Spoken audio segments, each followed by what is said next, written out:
কিমা দিয়ে ঘুগনি বানানোর জন্য আমার একটা গুঁড়ো মশলা দরকার, ভাজা মশলা, সেটা বানিয়ে নেব। তার জন্য আমি নিয়ে নিয়েছি এরকম একটা ছোট প্যান। এর মধ্যে আমি দিয়ে দেব হচ্ছে কয়েকটা ছোট এলাচ,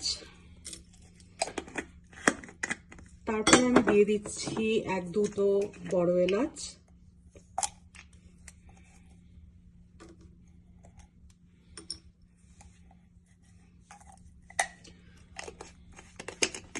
তারপরে দিয়ে দেব একটু জিরে, গোটা জিরে, এটা হচ্ছে আমার গোটা জিরে।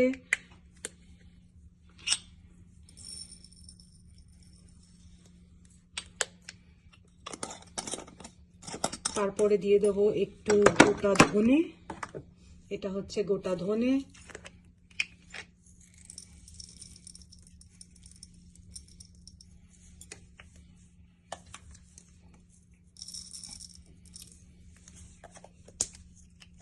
তারপর দিয়ে দেব একটু মৌরি, খুব অল্প পরিমাণে মৌরি।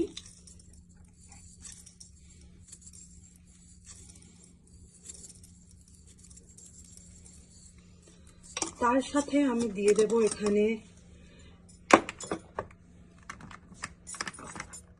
দারচিনি, এটা হচ্ছে দারচিনি।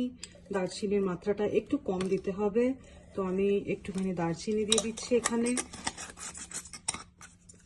এবং তার সাথে দিয়ে দেবো আমি একটুখানি লবঙ্গ, খুব অল্প পরিমাণে একটু লবঙ্গ দেব।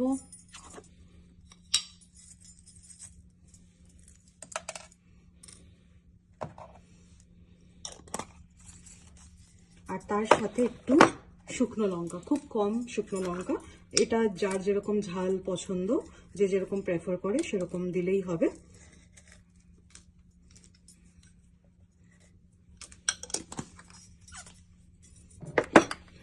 তো এইটাকে আমি এবার শুকনো খোলায় একটু ভেজে নেব, এর সাথে দুটো তেজপাতাও দেব, দিয়ে একটু শুকনো খোলায় ভেজে নেব। ভেজে নিয়ে তারপরে আমি ওটাকে গুঁড়ো করে নেব, সেটা আমার ঘুগনির জন্য ভাজা মশলা তৈরি হয়ে যাবে। আমার মশলাটা এবার একটু ভাজা ভাজা হয়ে গেছে, আমি শুকনো খোলাইটা ভেজে নিয়েছি। আর মাঝখানে আমি দু একটা জয়িত্রীও দিয়েছিলাম, এই যে জয়িত্রীগুলো এখানে রয়েছে, দু একটা জয়িত্রী দিয়ে দিয়েছিলাম। এবার মশলাটা আমার ভাজা ভাজা হয়ে গেছে, খুব সুন্দর একটা গন্ধ এসছে। এরপর মশলাটা আমি দিয়ে দেব হচ্ছে এইখানে গুঁড়ো করে নেওয়ার জন্য। এটা দিয়ে আমি এবার মশলাটা গুঁড়ো করে নেব। গুঁড়ো করে এই ভাজা মশলাটাই আমি ইউজ করবো আমার ঘুগনিতে।